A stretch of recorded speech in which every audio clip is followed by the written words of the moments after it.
Hi everyone, this is Darrin Goodman from GuitarControl.com bringing you this video lesson today.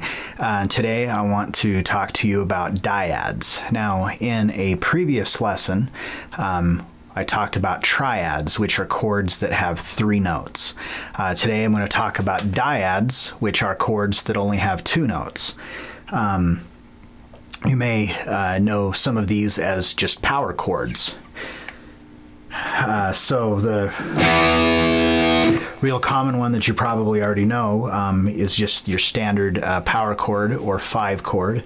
In this case, I'm on the 7th fret of the 5th string with my 1st finger, and then I'm on the 9th fret of the 4th string with my 3rd finger. Okay, that interval is a 5th because starting from E, if you count up to the 5th note of the major scale, 1, 2, 3, 1, 2, 3, 4, 5, 1 and 5, that gives you the interval of a 5th. But there's a whole lot more that you can do with this aside from that. So be sure to click on the link in the description for the tabs. So the first one we have is the 5th. Now if we flatten the 5 a half step, we get a diminished 5th.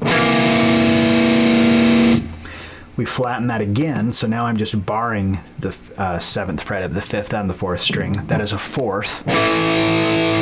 Now, if we flatten that note a half step again, now we have a major 3rd. We flatten that again, and we have a minor 3rd.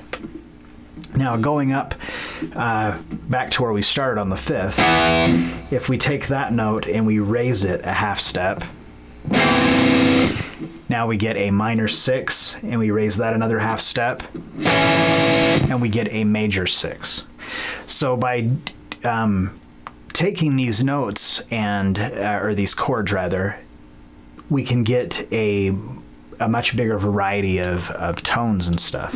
So like for this little riff here, I've got a 5th, then a minor 6, and then a perfect 4th. So,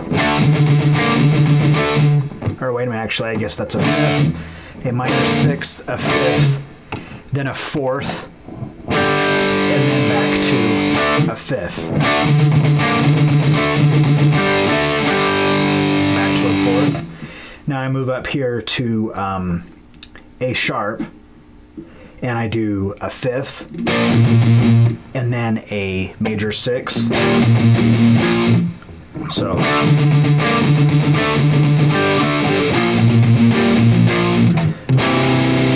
I move up to a C, and I get the C major, or C major 3rd rather, 5th, 4th, back to a 3rd, and then it brings me back to the top of the riff.